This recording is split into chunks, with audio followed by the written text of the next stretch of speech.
Hello అందరికీ. ఈరోజు మనం 'సాయి 1090' ఎపిసోడ్ చెప్పుకోబోతున్నాం. ద్వారకామాయిలో పిల్లలందరూ కూర్చొని చౌపహార్ ఆట ఆడుతూ ఉంటారు. అప్పుడు రాగిణి చైతన్‌ను ఇలా అరుస్తూ ఉంటుంది. "నువ్వు మోసం చేశావు. నీలా మోసం చేసే వాళ్ళకి ఏమవుతుందో తెలుసా? నీలా మోసం చేసేవాళ్ళు నరకానికి వెళ్తారు. అక్కడ వేడివేడిగా కాలే నూనె పాత్రలో వేసి నిన్ను వేయిస్తారు." అప్పుడు చేతన్ అంటాడు, "నువ్వేన్నా సాధువ్వా? నువ్వు చెప్పగానే నేను నరకం నూనెలో వేయించబడతానా?"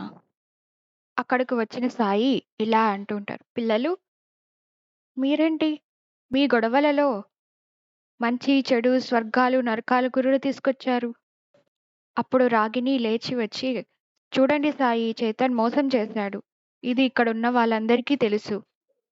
మా అందరికీ తెలుసు చెడు చేస్తే అతనికి చెడే వస్తుందని. మరి ఇప్పుడు చైతన్‌కి కూడా చెడు జరుగుతుంది కదా సాయి." అప్పుడు సాయి అంటారు, "తప్పు చేయడం తప్పు." అక్కడికి వచ్చిన చేతన్ ఇలా సాయితో అంటాడు, "సాయి, ఇది కేవలం మాట. నేను కొంచెం మోసం చేశాను. మనం చోర్ పహార్ ఆట ఆడుతున్నాం. అందులో ఒక సంఖ్య నేను పెంచాను. దానికి రాగిణి నన్ను పట్టుకుంది. దాంతో నేను పాపం చేశానా? ఇలా చేస్తే తప్పా సాయి?" అని చేతన్ సాయిని అడుగుతూ ఉంటారు. సాయి, "నేను ఒకసారి మా నాన్నతో మిఠాయి షాపుకు వెళ్ళాను. అక్కడ యజమాని అందరినీ మోసం చేసేవాడంట అని మా నాన్న అనేవారు. మిఠాయిల్లో కల్తీ చేసేవాడని అనేవారు. కానీ అతనికి ఏమీ కాలేదే. మరి అతను శిక్షించబడలేదేం సాయి?" అని చేతన్ అంటాడు. దానికి బదులు సాయి ఇలా అంటాడు, "చేతన్, సాయి, మరి నా మోసం అతని మోసంతో పోలిస్తే చాలా తక్కువ కదా." అప్పుడు సాయి అంటారు, "చేతన్, కర్మ నుండి ఎవరూ తప్పించుకోలేడు. అది భగవంతుడైనా సరే. అందరూ చేసే పాపాలు, పుణ్యాలు దేవుడు లెక్కిస్తూనే ఉంటాడు. మహాభారతంలో శిశుపాలుని కథ మీకు తెలుసా?" అని సాయి అడుగుతారు. "లేదు సాయి, మేము ఆ కథను వినలేదు." "మరైతే రండి, నేను వినిపిస్తాను" అని సాయి అందరినీ తీసుకుని వెళ్తాడు. అందరూ ఒక చోట కూర్చుంటారు. ఇక సాయి శిశుపాలుని కథ మొదలు పెడతాడు. శిశుపాలుని తల్లి శృతశృభ శ్రీకృష్ణుని అత్తగారు. ఆమెకు ఒక భవిష్యవాణిలో తెలుస్తుంది శిశుపాలుడు శ్రీకృష్ణుడి చేతిలో మరణిస్తాడని. అప్పుడు ఆమె శ్రీకృష్ణుడిని ప్రార్థిస్తుంది. అప్పుడు శ్రీకృష్ణుడు శిశుపాలుడి 100 తప్పుల వరకు క్షమిస్తానని మాట ఇస్తాడు. శిశుపాలుడు పెరిగి పెద్దయ్యే కొద్దీ అతని పాపాలను చేయడం మొదలు పెడతాడు. శ్రీకృష్ణుడు అతని పాపాలను లెక్క పెడుతూ ఉంటాడు. అలా కులకర్ణి సర్కార్ని చూపిస్తాడు. అక్కడే నిలబడి ఉన్న జనార్దన్ని చూస్తూ ముందుకు వస్తాడు. "నమస్తే జనార్దన్, ఎలా ఉన్నారు? మీరేంటి ముసుగు ధరించి ఉన్నారే? ఇదేం చల్లాకాలం కాదు కదా, మొఖానికి కూడా దాచుకుంటున్నారు మీరు" అని హేళనగా మాట్లాడతారు. "నమస్కారం కులకర్ణి గారు" అని జనార్దన్ చెప్తాడు. "దయచేసి నన్ను ఇందులోకి లాగొద్దండి. నా మొహం దాచుకున్నాను ఎందుకంటే నేను మీతో కనిపించకూడదని." దానికి కులకర్ణి ఇలా అంటాడు, "నువ్వు నా తోడుగా కనిపించకూడదని మొహం దాచుకున్నావు. కానీ అది పని చెయ్యదు. నువ్వు కూడా నా మందుల వ్యాపారంలో ఒక భాగస్వామివే. నా లాభాలను పంచుకున్నావు. ఇప్పుడు శిక్షను కూడా పంచుకోవాల్సి ఉంది. ఒకవేళ నన్ను గాని బంధిస్తే నేను మాత్రం ఒంటరిగా వెళ్ళను. నాతో పాటు నిన్ను కూడా తీసుకెళ్తాను. జడ్జి గారికి చెప్తాను మీరు నకిలీ మందుల కుంభకోణంలో నాతో ఉన్నారని." దానికి భయపడుతూ జనార్దన్ ఇలా అంటాడు, "అలా చేయకండి సర్కార్. దయచేసి అలా చేయకండి. మీరు ఏది చెప్పినా నేను చేస్తాను." కులకర్ణి అంటాడు, "నువ్వు నా దగ్గర తీసుకున్న డబ్బుకి వడ్డీతో సహా వసూలు చేస్తాను." దానికి జనార్దన్ ఇలా అంటాడు, "ఇది సరైనది కాదు సర్కార్. ఇది అన్యాయం సర్కార్." సర్కార్ అంటారు, "నాతో పాటు నేను ఒప్పందం పత్రం తెచ్చాను. దీనిని జడ్జికి చూపిస్తాను. నువ్వు నా మొత్తం డబ్బుతో పరారీలో ఉన్నావని. నేను ఇది జడ్జి ముందు నిరూపిస్తాను. ఇదంతా జనార్దన్ చేశాడని, అతనే దీనికంతా మూలధారి అని నేను చెప్పి జడ్జితో విడుదలైపోతాను. నేను సులభంగా బయటపడతాను. కానీ నువ్వు మాత్రం జైలు శిక్ష అనుభవించాల్సి వస్తుంది. కులకర్ణి సర్కార్ అలా చెయ్యకండి. నేను మీ ప్రతి పైసా చెల్లిస్తాను. మీతో సహా. ఖచ్చితంగా ఇస్తావా అని కులకర్ణి సర్కార్ అడగగా, ఆహా! తప్పకుండా సర్కార్. నేను ఖచ్చితంగా మీ డబ్బును ఖచ్చితంగా చెల్లిస్తాను. నన్ను జైలుకి వెళ్ళకుండా కాపాడండి మీరే. కులకర్ణి సర్కార్ అంటారు, ఈ సాయంత్రం లోపు నాకు నా డబ్బు అందాలి. లేకపోతే ఈ ఒప్పందం పత్రం చూపిస్తాను అని భయపెడుతూ ఉంటాడు. జనార్దన్ అంటాడు, నేను మాటిస్తున్నాను సర్కార్. మీ డబ్బు తీసుకురావడానికే వెళ్తున్నాను. నేను డబ్బు సేకరించి సాయంత్రం కల్లా వచ్చేస్తాను సర్కార్ అని అక్కడి నుంచి వెళ్ళిపోతాడు. అంతా ముందుకు వచ్చి, సర్కార్ మీరు డబ్బులైతే తీసుకున్నారు. ఒకవేళ న్యాయమూర్తి గారు మందుల విషయంలో నిన్ను జైలుకి పంపించేస్తే ఎలా అని. అందుకు కులకర్ణి ఇలా అంటాడు, ముందు ముందు చూడు ఏం జరగబోతుందో అని. మీరు మీ కేసుకు సంబంధించి సాక్ష్యాలు తీసుకురావడానికి కాస్త గడువు అడిగారు కదా! మరి ఏమైంది అని జడ్జి గారు కులకర్ణిని కోర్టులో అడుగుతూ ఉంటారు. అందుకు కులకర్ణి ఆహ్, జడ్జి గారు ఇది నేను తయారు చేసిన మందు మరియు ఇందులో మందు తయారు చేసే విధానం కూడా వివరించాను. మీరు జాగ్రత్తగా దీనిని పరిశీలిస్తే ఈ మందు హానికారం కాదని మీకే తెలిసి వస్తుంది. ఆ పుస్తకాలు ఆయుర్వేద మందుల జ్ఞానాన్ని కలిగి ఉన్నాయి. ఆ మందులు ఏమీ మనిషికి హానికారం కాదని మీకే తెలిసి వస్తుంది. కానీ ఆ మందుల వల్ల ఎవరికీ నయం కాలేదని తెలిసినప్పుడు నేను ఆ మందులు అమ్మడం మానేశాను. అలా అని నేను చేసిన మందు వల్ల ఇంకొకరికి హానికరంగా కానీ, వాళ్ళకి బాధ కలిగించడం కానీ ఏదీ జరగలేదు. అక్కడ ఉన్న లాయర్ ఇలా అడుగుతారు కులకర్ణిని. మరి మీరు మందులు అమ్మకాలు ఎందుకు ఆపలేదు? అదే కాకుండా మీరు ధరను కూడా చాలా ఎక్కువ పెట్టి అమ్మారు కదా! అదే మందును మహమ్మారి సమయంలో మీరు చాలా ఎక్కువ ధరకి ప్రజలకు అమ్మారు. సామాన్య ప్రజలనేవాళ్ళు దానిని కొనగలిగేంత పరిస్థితి కూడా లేనప్పుడు. అప్పుడు కులకర్ణి ఇలా అంటాడు. ఆ! ఆ! అవును. మీరు చెప్పినది నిజమే. మందుల ధర పెరిగిన మాట నిజం. కానీ దానికి కారణం ఉంది. ఈ మందులో నేను ఉపయోగపడే అరుదైన వనమూలికలను వాడాను. అవి ఖరీదు చేస్తాయి. అందుకనే నేను మందు ధరను పెంచి అమ్మవలసి వచ్చింది. మరెందుకు ప్రభుత్వ వైద్యుడిని మీరాపారు? హాహా! మొదటిలో ఆమెకు విశ్వాసం లేదు. కానీ ఆమె నైపుణ్యం నిరూపించబడిన తరువాత నేను ఆమెను ఆపలేదు కదా! డాక్టర్ పిల్లై కూడా షిరిడీలో పనిచేస్తున్నారు. నా నైపుణ్యం మరియు వైద్య నైపుణ్యం గురించి చెప్పాలంటే నేను వేల మంది రోగులను కాపాడాను. షిరిడీలోనే కాకుండా పక్క గ్రామంలో విస్తరిస్తున్న వ్యాధికి చికిత్స మందు మార్గం ఏమీ లేదు. ప్రభుత్వ నియమిత వైద్యులు లక్షణాలను బట్టి రోగానికి చికిత్స చేశారు. నేను కూడా అదే చేశాను. బలమైన రోగనిరోధక శక్తి కలిగిన ప్రజల మీద ఈ వ్యాధి ప్రభావితం చూపించదు. కాబట్టి జడ్జి గారు నా మందు సహాయపడకపోవచ్చు. కానీ నేను ఖచ్చితంగా చెప్పగలను. నా శక్తివంతమైన మందుతో చాలా మందికి రోగనిరోధక శక్తి కలిగించేలా చేశాను. వాళ్ళు అనారోగ్యానికి గురి కాకుండా చేశాను. నేను వారిలో ఒకడిని. కానీ బలహీనులు మరియు అనారోగ్యంతో ఉన్నవారు నా మందుకు ప్రభావితం కాలేదు. జడ్జి గారు, ఇది ఏ మందుతోనైనా జరగవచ్చు. ప్రభుత్వ శిబిరాలలో కూడా చాలా మంది అనారోగ్యంతో మరణించారు. అందువల్ల నా మందు ఎవరికీ హాని కలగలేదని నేను ఖచ్చితంగా చెప్పగలను. నేను నిర్దోషిని జడ్జి గారు. జడ్జి గారు, షిరిడీ నుంచి ఇద్దరు ప్రజలు ఉన్నారు. నాకు సాక్ష్యం చెప్పడానికి. మీరు అనుమతిస్తే వారిని పిలుస్తాను. సాయిని చూపిస్తారు. కృష్ణుడు శిశుపాలుడిని ఒకసారి క్షమిస్తూ తన అత్తతో ఇలా అంటాడు. అత్తా! ఈ తప్పును కూడా నేను క్షమిస్తాను. కానీ 100 తప్పుల వైపు ఫాస్ట్‌గా వెళ్తున్నాడు. ఎప్పుడైతే తన పాపాలు పండుతాయో, ఆ రోజు అతనిని నేను తప్పకుండా శిక్షిస్తాను.